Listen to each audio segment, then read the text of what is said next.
कभी फर्जी कैंडिडेट खड़ा कर देंगे, कभी बाहरी उम्मीदवार खड़ा कर देंगे। 1968 से लेकर आज तक एक ही परिवार के यहाँ विधायक बनते आ रहे हैं और ये हालत है यहाँ पे। तो फिर क्या किया कुलदीप बिश्नोई जी ने 24 साल तक? वो कहते हैं 500 करोड़ रुपए खर्च किए। खुले आम आपके कैमरे पे कह रहा हूँ, उन 500 करोड़ रुपए की लिस्ट मांग रहे हैं हम 3 दिन से। हम भी उस लिस्ट में देखें कि कहाँ पे 5 करोड़ की नाली आपने बनाई है, और उस 500 करोड़ रुपए में से 250 करोड़ तो खुद खा गए भ्रष्टाचार करके, इसलिए 200 करोड़ रुपए का इनकम टैक्स का केस चल रहा है। जात पात में मत पड़ो, हर व्यक्ति को, चाहे गरीब है चाहे अमीर है, उसका बच्चा पढ़ना तो चाहिए। इन्होंने साफ तौर पे ये मन बना लिया है कि हम अपनी पार्टी चुनेंगे, उसके बाद देखते हैं आगे क्या होता है।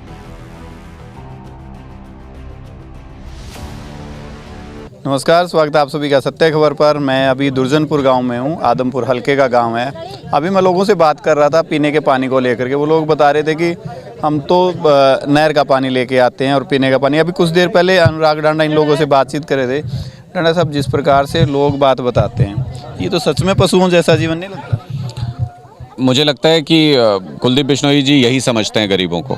भारतीय जनता पार्टी गरीबों को यही समझती है, इसलिए उनकी पूरी साजिश ये रहती है कि गरीबों के बच्चे पढ़ नहीं पाएँ, ये कभी भी अपने हालात से बाहर नहीं आ पाएँ, इनकी जो रहने की जगह है वो कभी साफ़ सुथरी नहीं हो पाए, कभी इनकी नालियाँ सीवेज नहीं बन पाए, कभी इनको पीने का साफ़ पानी नहीं मिल पाए। ये मूलभूत सुविधाओं के लिए, मूलभूत ज़रूरतों के लिए ज़िंदगी भर संघर्ष करते रहें और ये मौज से अपना राज करते रहें। इनके बीच में आने की ज़रूरत नहीं। 4 साल 10 महीने बाद आइए, दूसरी पार्टियों के साथ सेटिंग कर लीजिए, फिर से दोबारा चुने जाएंगे।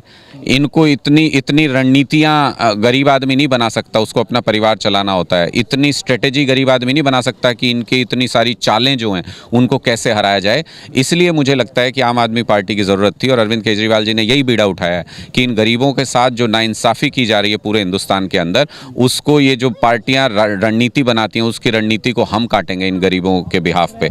ये जो आम आदमी पार्टी जो तमाम पार्टियों को हर जगह पे मुकाबला दे रही है और गरीबों की सरकार जो दिल्ली के अंदर आई, पंजाब के अंदर आई, अब गुजरात के अंदर जिस तरीके का उफान है, वो इसीलिए है क्योंकि ये रणनीति से हराते हैं लोगों को, वोट से नहीं हरा सकते। ये कभी फर्जी कैंडिडेट खड़ा कर देंगे, कभी बाहरी उम्मीदवार खड़ा कर देंगे। 1968 से लेकर आज तक एक ही परिवार के यहाँ विधायक बनते आ रहे हैं और ये हालत है यहाँ पे। मतलब पशुओं से भी बुरी हालत है इंसानों। मैं तो सच में कहता हूँ, रोना आता है ऐसी बात तो सुन के। ये तो हो ही नहीं सकता इतना। तो फिर क्या किया कुलदीप बिश्नोई जी ने 24 साल तक? वो कहते हैं 500 करोड़ रुपए खर्च किए। मैं खुले आम आपके कैमरे पे कह रहा हूँ, उन 500 करोड़ रुपए की लिस्ट मांग रहे हैं हम 3 दिन से कि आप लिस्ट जारी कीजिए कहाँ पे वो काम किए, लेकिन मुंह छिपाते फिर रहे हैं। वो लिस्ट जारी नहीं कर रहे, कह रहे मेरे ऑफिस में आके देख लो। क्यों देख लो भाई? आपके ऑफिस में आके आप सार्वजनिक करो उस लिस्ट को, हम भी उस लिस्ट में देखें कि कहाँ पे 5 करोड़ की नाली आपने बनाई है, कहाँ पे 10 करोड़ का सीवर लाइन आपने बनाई है, कहाँ पे 20 करोड़ का पीने के पानी का प्रोजेक्ट आपने लगाया है। जब वहाँ जाके देखेंगे तो आपको पता चलेगा कि सिर्फ कागज पे लगे हैं, ज़मीन पे हुआ ही नहीं ये काम। और उस 500 करोड़ रुपए में से 250 करोड़ तो खुद खा गए भ्रष्टाचार करके, इसलिए 200 करोड़ रुपए का इनकम टैक्स का केस चल रहा है। वो अवैध पैसा कहाँ से आया? वो लोगों के वोट बेच के, उनके प्रोजेक्ट्स में से भ्रष्टाचार कर करके वो पैसा इकट्ठा किया इन्होंने। क्या इस प्रकार की और भी समस्याएं सामने आते हैं? जैसे पानी वाली थी, शिक्षा को लेकर के तो आप लोग पहले ही लड़ ही रहे हैं, पर आपको नहीं लगता कि शिक्षा से पहले तो जीना ज़रूरी है? देखिए, बिल्कुल जीना ज़रूरी है। और इस गरीबी से, इस ज़िंदगी से बाहर कैसे आएंगे ये लोग? एकमात्र रास्ता बाबा साहब अम्बेडकर ने बताया था कि अपने बच्चों को अच्छी शिक्षा दे दो, आप गरीबी से बाहर आ जाओगे। लेकिन सरकार आने नहीं देना चाहती।